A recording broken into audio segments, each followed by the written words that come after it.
For people who are at the beginning of that journey, there must be like a rejection muscle that you have to kind of build a bit of resilience there.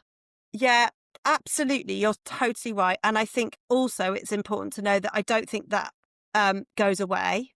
You know, I don't know if you know Liz Mosley. She does her rejection. Yeah. Oh, you do know her. I've Yes, got her of course chart. you do. You've got her chart.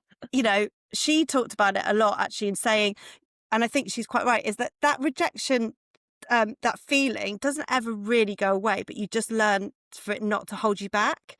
So it's like, oh God, yeah, that has actually upset me that they didn't want me for that. But do you know what? I'm going to keep going. Yeah, and I suppose it's about improving on the bounce back rate. You know, when you get your first rejections, you're like, oh God, Yeah.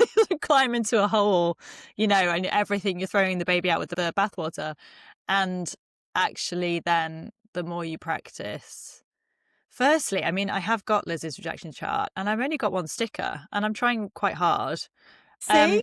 And it's an amazing thing. And I have talked about it on social media and I recommend everybody goes and buys this chart or at least does the challenge, but the chart helps because you get your little sticker.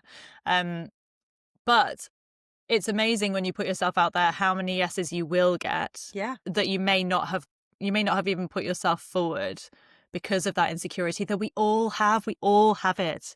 We all carry it around with us all the time. But then if you get that rejection, at least you get to put the sticker on the chart. And also, the more rejections that you get, because I've had quite a few that are, and it's awful. I have a few that are like not right nows, and I can't even put the sticker on the chart because it's not concluded. I need closure. I almost want them to just say no, go away, and then I get my sticker. So I've got a few stickers pending, but it is about improving on that bounce back rate. So you want to get to a point where you have the rejection, and of course you're deflated. Of course you are. No one wants to start their day with that email in their inbox saying no, thank you very much, or just be completely ignored. I'd say if you're completely ignored, would you always recommend going back? Yeah, I generally recommend following up once, maybe twice. I think, third time probably gets a bit too much. I think also have a look at your pitch and maybe see where it can be tweaked or changed, or, maybe try somebody else at the publication, or, obviously if it's a podcast, it's a bit different, but just try and think a bit differently as well. But yeah, follow up. Sometimes that works. Most often than not, it doesn't, to be honest, but it's worth a try. But yeah, I think the other thing as well, going back to this whole thing about putting yourself out there and, sending the emails, is quite a good way to get over that, is to make it not about you and think about the people that benefit from your work and the people who you are servicing with your business. And whatever you do, there will be people that benefit from what you do.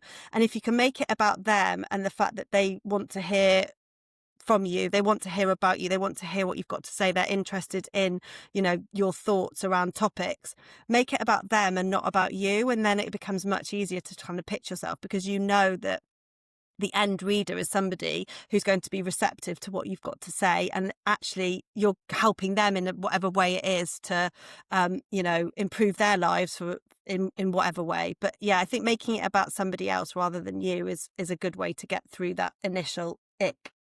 Yeah, and going through that exercise, just thinking about it from your prospective client's point of view, or whoever your target audience is helpful in itself as far as your general business strategy goes. Because if you're not doing that, then maybe that's partly why your Instagram reels are flopping, or partly because, and it's so easy.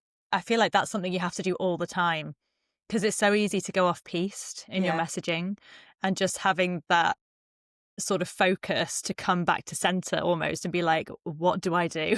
Who do I do it for? And it's always got to be like a mantra that you say to yourself every day, so that you keep that focus and you're talking to the right people. Yeah.